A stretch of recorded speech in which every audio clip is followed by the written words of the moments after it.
నేను చెరుగడ్డు గ్రామ సర్పంచ్. నా పేరు నేతకాని కృష్ణ.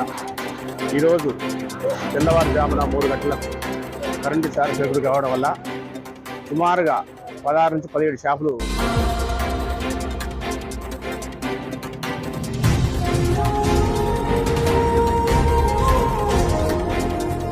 మొత్తానికి జీరోగా కాలిపోవడం జరిగింది.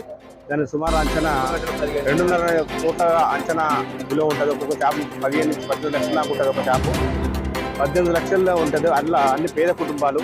ఆ పేద కుటుంబాలకు అది వీళ్ళకు ఏమీ అనాలో అర్థం కాని పరిస్థితి ఉన్నాం. మనం కూడా చాలా బాధ అనిపిస్తుంది. ఆ కుటుంబంలో ఇల్లు కట్టుకుందాం అని చెప్పేసి ఒక 10-25 లక్షల దాకా క్యాష్ తెచ్చి పెట్టుకున్నారు. అందులో ఒక 40-20 తులాల బంగారం కూడా ఉంది. ఆ బంగారం కానీ క్యాష్ కానీ ఇంకో 2 షాపులలో 4 లక్షలు 5 లక్షల క్యాష్ ఉంది. సుమారుగా 50 లక్షల రూపాయలు నెట్ క్యాష్ ఉంది అన్ని దుకాణాల పేరు మీద. ఏకాదశి అని చెప్పేసి అన్ని దుకాణాలకు సుమారుగా ఒక్కొక్క దుకాణంలో 10 లక్షల పైన షాపుల స్టాక్ ఉన్నది. అన్ని షాపులు ఒక చిన్న కుటుంబాలు. ఆ కుటుంబాలు రూపాయి దాపెట్టి అన్ని ఒక్కొక్క షాపుకు ఇంత నష్టం జరగడం మాకు చాలా బాగా అనిపిస్తుంది. కన్నీరు ముందుగా అన్ని దుకాణాల వాళ్ళు వేడుతున్నారు. వాళ్ళకి మేము ఏ రకమైన హామీయాలు కూడా మాకైతే తోచలేని పరిస్థితి. ఇప్పుడు మా ఎమ్మెల్యే గారి దృష్టి కూడా తీసుకుపోవడం జరిగింది. ఇప్పుడు అధికారులు కూడా అందరూ వచ్చారు.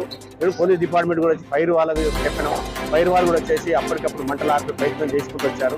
ఇప్పటి వరకు కొంత సద్దు మరిగింది. అయినా ఈ నష్టాన్ని పూరించాలంటే మన గవర్నమెంట్ ఏదో రకంగా మాకు అన్ని కుటుంబాలకు సాయం చేయాలని చెప్పేసి మా గ్రామ పంచాయతీ తరఫున సర్పంచ్ తరఫున నేను వాళ్ళు కోరుకుంటున్నాను. మా ఎమ్మెల్యే గారు కూడా వస్తున్నారు. ఇప్పుడు తొందరలో వస్తున్నారు. అది రాగానే మా గ్రామ పంచాయతీ కూడా మొత్తం పైన కూడా ఆఫీస్ రికార్డు కూడా తగలబడ్డది. మొత్తం ఆడ ఉన్న కాంప్లెక్స్ గ్రామ పంచాయతీ కాంప్లెక్స్ లో మొత్తం 12 దుకాణాలు ఉంటాయి. ఆ 12 దుకాణాలు కాకుండా ప్రైవేట్ దుకాణాలు కూడా ఒక 4-5 దుకాణాలు ఉంటాయి. అంటే 17 దుకాణాలు. మొత్తం ఒక సుమారుగా ఒక్కొక్క దుకాణంలో 15 నుంచి 20 లక్షల రూపాయలు ఉంటుంది. దాని అంచనా విలువ అంటే 2.5 కోట్లకు పైన అంచనా ఉంటుంది. ఆ 2.5 కోట్లు కాకుండా కూడా ఒక్కొక్క షాపులలో 5 లక్షలు 4 లక్షలు ఇట్లా అల్లనే కొన్ని కుటుంబాలలో ఉన్నాయి. ఒక 5-6 కుటుంబాలు అల్లనే ఉంటాడు. ఇంకా అదృష్టం ఏంటంటే ప్రాణ నష్టం జరగలేదు. ఆ ప్రాణ నష్టం జరగకుండా ఉండడం ఆ దేవుడు సరే మనం కాపాడింది అనుకుంటున్నాము. ఈ ఏకాశం చెప్పడం వల్ల ఇంత సమాధి సృష్టిని పెట్టుకున్నాం. చాలా నష్టపోయినారు. వాళ్ళకు గవర్నమెంట్ సహకారం అందిస్తుందని